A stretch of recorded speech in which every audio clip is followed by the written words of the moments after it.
Alright guys, Sergeant Eclipse, I promised you guys a video, and here we got one. Today I'm going to do one based off of the difference between air units, between the fighter, tactical bomber, and strategic bomber. Now when I started playing, I played 1942 edition. That's what I started getting into before I moved on to the big Pacific. So, when I was in the middle of kind of switching up games, and I was looking at YouTube videos on what they were, there wasn't really a plain video to describe the main differences that I saw. But I have some for you. I have this one for you, and I'm gonna give you some ways they're different, and how you can, in some ways you can use them more effectively than others. Strategic bombers, tactical bombers, and fighters as well. So let's get into it.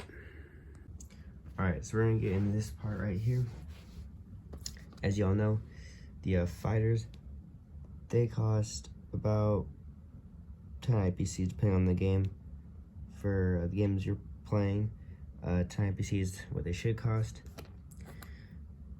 Bombers cost 12. Strategic bombers, that is. And then the tactical bomber, it costs 11. And when I describe this to you, you're gonna be like, why does it cost 11? A normal fighter, that is a 3 on attack, a 4 on defense. The tactical bomber, which is a 3 on attack and 3 on defense. And a strategic bomber, which is a 4 on attack and a 1 on defense.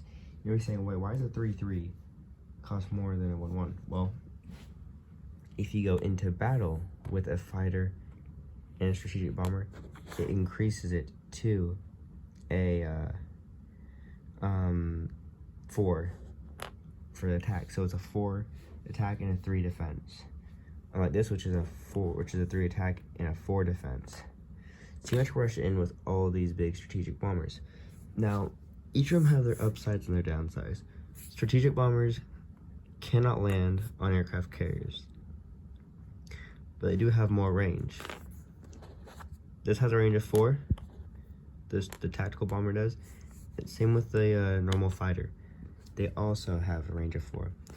The strategic bomber has a range of 6.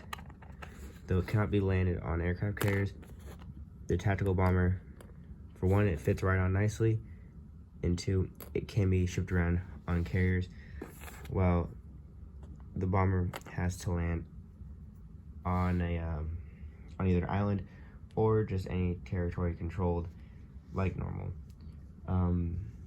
by you, but it can't take on the same turn due to the rule book. But yes, each of them have their upsides and their downsides. Me personally, I am not a huge fan of bombing raids, but they are needed. So before you start saying, well, I'm just gonna start using tactical bombers over normal bombers.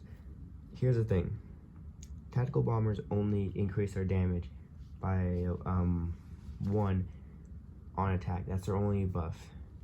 Strategic bombers definitely have their place. Even though they only defend at 1 and attack at 4, their bombing raids is a great ability, especially, that's why I brought this out of the board, if you're playing Global 40, for taking out India. It's all part of the Japanese scheme, if you're playing as Japan. So yeah, they have their place. The tactical bombers as well. If you're looking for an attacker, you don't have to bank on using a strategic bomber thinking, oh, is it vulnerable? No, if you need a quick attacker at 4, there you go, you have an air unit that attacks at 4. Very, very handy for that. And not to mention, it lands on a carrier. They kind of have their own purpose. All right. So as I was saying, I like to put 1 on my carrier, which you get a lot of these if you're playing Global 40. You get a lot of transports like this, ship transports. All right, and they're usually around there. And then you have like your strat bombers up in Japan. And what I like to do with my strat bombers, I like to bring them down onto the mainland, to China, But with my bombers and fighters, my tactical bombers and my fighters, I like to keep them together wherever they go. They always complement each other. I always have to make sure they have a buddy. All right, I always try my best to do that. Because whenever one attacks, if they both attack at the same time, buff. This does not get a buff. If they're all attacking together, I make sure I have all three going together as buddies. Boom, and leaving. All right, I make sure I leave myself as coordinated as possible, and making sure that my planes stay in decent numbers. Losing a plane is a big hefty deal. All right, I mean, think about it. A plane costs 3 men.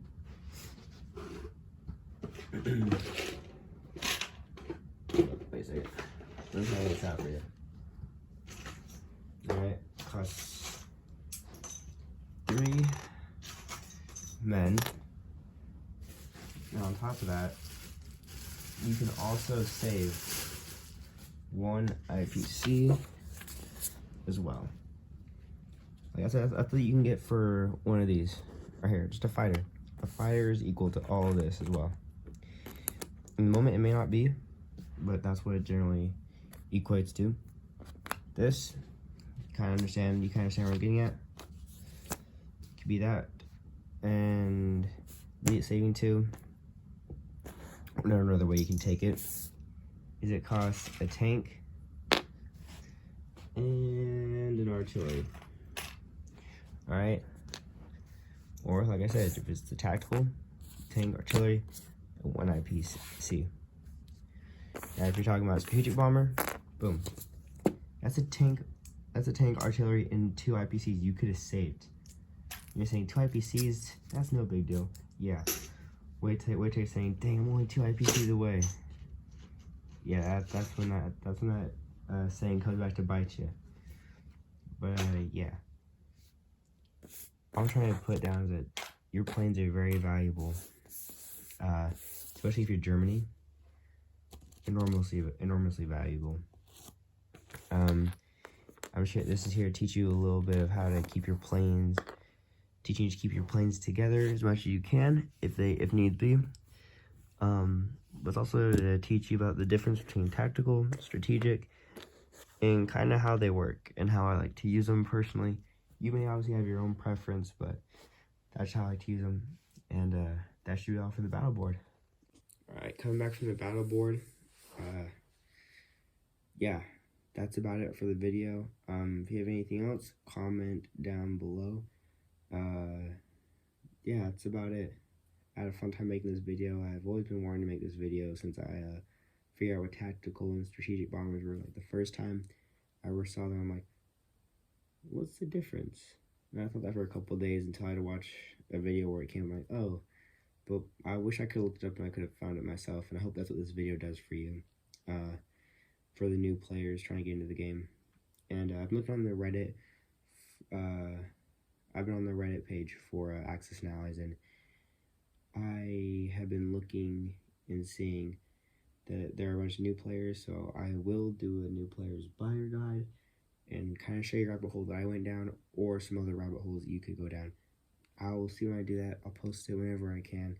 Hopefully this week, if not within the month. But yeah, or maybe tonight after this video. I'll see, depending on how my night rolls. But yeah, that was all for strategical and tactical bombers. And with that, good night.